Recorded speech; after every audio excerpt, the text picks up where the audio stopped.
In today's video, we are going to talk about things that you should know about employment in Canada for your immigration, how much money you can make being a part-time or full-time employee or a contractor, what you need to know about immigration part of it, and all the pros and cons of each.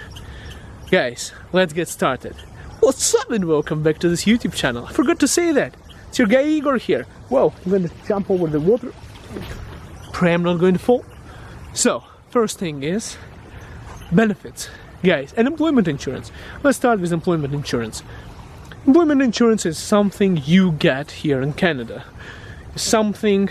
Do you think I'll break it if I sit in it? That's crazy. Beautiful. Employment insurance, guys, you get laid off.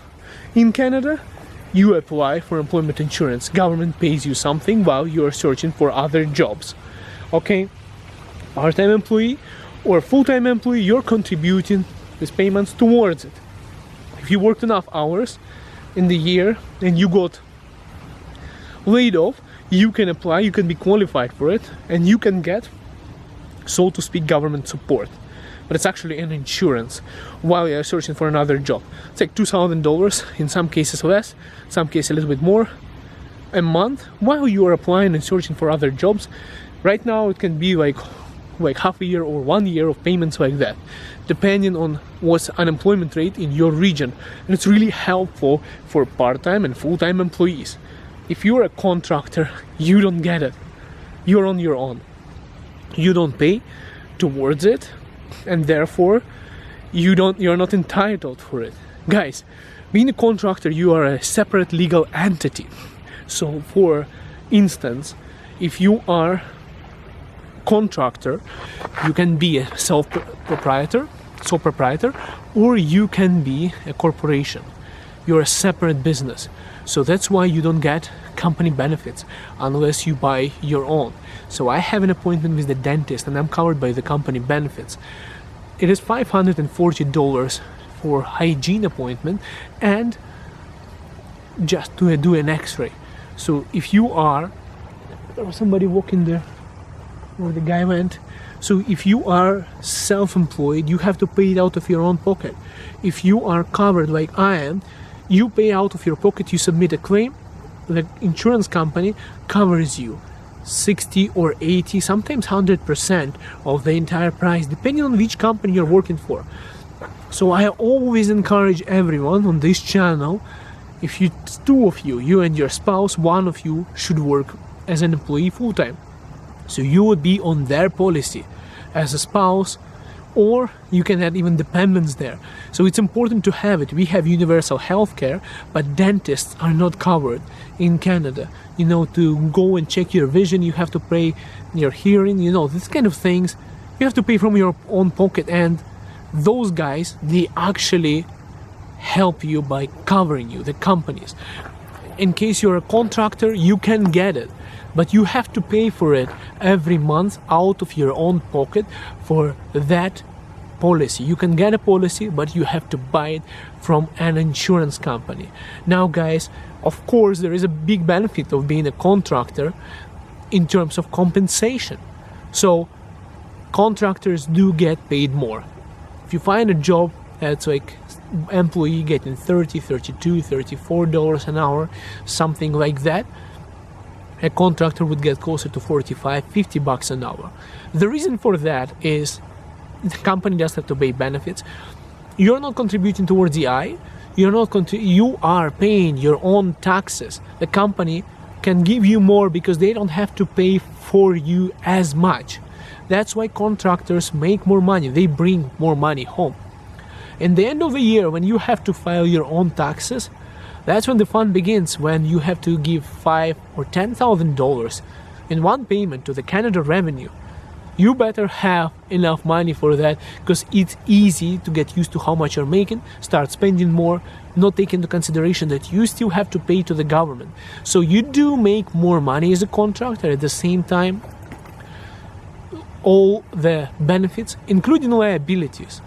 If you're a part-time or a full-time employee, you are covered. You are covered by the company liabilities. So in case something happens to you, you're covered by Worker Compensation Board, WCB.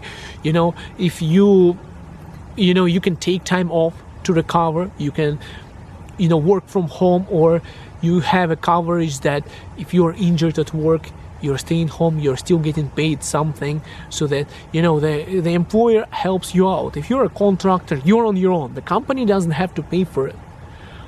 You are a liability to a company if you are an employee, but if you are not an employee and a contractor, you're not a liability. So even part-time employee and full-time employee, same story, but a contractor, you are on your own, even though you you get paid more.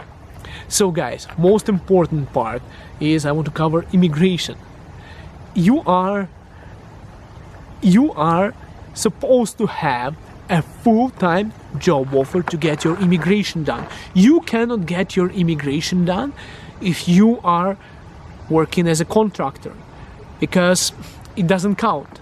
So you need a job offer from Canadian employer, at least 30 hours a week, non-seasonal job offer. If you got that and you're in process of your immigration and you need help, you don't know what to do next, the link is in the description of this video, guys. They are lawyers, consultants, they are professionals who can help you with your paperwork to get your things done in terms of immigration. Go through that link, get a consultation. They'll help you do your paperwork. Tell them you came from this YouTube channel. They will give you a discount. They are licensed by the government. They have been in business for many, many years, and they have a huge team of lawyers and consultants ready to help you. So don't miss your chance, guys. Next thing that you should know about employment and self-employment is taxes. Guys, as a contractor, you pay your own taxes. So you need an accountant. I have an accountant too, because yeah, I have been doing many contract jobs, and minimum is because my accountant is from India, and that he's in a part of Calgary where you can get a cheaper price, so I get it done for $700. Okay, if you go to some downtown accountant, they will charge you up to $2,000 for the same stuff. Okay guys, so what I'm saying is that, not to discriminate against anyone, but I'm going for paisa vasul option. I'm going for the accountant that don't charge you too much. Otherwise, $2,000 on top of that, you have to pay your taxes to the government. It's expensive. You know how expensive it is to file your taxes? I had to give away just recently $4,000 of taxes out of my pocket on top of all the taxes that I have paid thanks for my contract that I'm doing. So it is a lot of money. I was crying when I was paying for it because I did not expect that I own that much money to the Canada Revenue Agency. I have paid it off. Now we are clear. But so you're clear, I had to also pay my accountant before I could pay that. And it's also an expense. At the same time, right now, guys, Canada is putting on more benefits, like they call it CERB, C-E-R-B benefits. You're also qualified if you're a contractor. So if you lose your job due to COVID-19 situation, you can still get some government support. And right now they're introducing Canada Recovery benefit, which is going to be somewhere September 27, I believe. If you're a contractor, you might be eligible for that. Check out the Government of Canada, Canada Revenue website for that. Next part is, guys, is buying a car or getting a mortgage. If you are a new immigrant, you're coming to Canada and you need to buy a mortgage. Guys, both me and my wife were full-time employees when we got both of our 2 mortgages and when we were buying cars. It is very difficult. Guys, if you are working part-time, it is fine, as long as you have enough of income. If you're working full-time job, it is better. Companies are more likely to give you a longer term mortgage, better interest, better car loan interest, and everything. If you are a contractor, you are basically, you're screwed. Guys, it's sad, but it's true. The system, Canadian system, doesn't like people who are self-employed. It likes people who are working for somebody. Banks encourage that. So You're going to go for a car loan, they'll give you more interest. They'll make more money off you because you're like a high-risk person. Because being employed or a part-time employee is still better than being a contractor. You need to file taxes for 2 years. And even though, guys, I'll tell you this, I was doing a contract just recently, and I went to find out how much money I can make from that part without declaring for me being an employee. So guess what? They are right away, their faces change and they want to charge you more interest. So being an employee, you get way better interest. Even if you are like me, I filed my contracting license, my business license, my taxes for like 3 years now. So I have that history, and still there is an issue if you are going to go and buy something. So being self-employed is difficult in terms of getting any money from the bank, but being an employee is always easier. So if you are new to Canada, first buy a car, first buy a house, get your things done, get settled in, and then think of doing what you're doing. And also consider having at least one family member, a full-time employee, so you can get that benefits. Now, job security. If you're a full-time employee, you are less likely to lose a job. If you're a part-time employee, same story, less likely to lose a job. But still, you're more secure if you're a full-time employee. If you're a contractor, you're the first one to go. You're not an employee, nothing holds them, nothing attaches you to a company. Remember this, guys, is that they will always trim off contractors first, and then they are going to go for their employees. They're not going to go after their employees. The reason for that is that lots of companies have compensation policies. They are going to pay you something if they're going to lay you off. If you're an employee, a severance package, other things, and more other liabilities that attaches you to the company than a contractor. Now, if you're a contractor and you're losing your contract, you can still sue them. You can still take your employer. You notice I said that. There have been cases where employers have misinterpreted the rights and they hired people as contractors. But in reality, those people were employees and they were able to prove it in court, and, well, they got a severance package. So all I'm saying is, guys, sometimes the company would get you confused and they would get confused in their own legal terms. So the main difference, guys, for being a part-time employee is that it's almost like a full-time. You can become a full-time employee. You can work multiple jobs. Lots of Canadians are working a full-time job and a part-time job to support their income. So it is important to have multiple sources of income. And I also say, guys, you have to have a side hustle and a passive income. In Canada, the nightmare happens to so many people right now, where people are getting laid off. They don't get any money. They have lots of debt.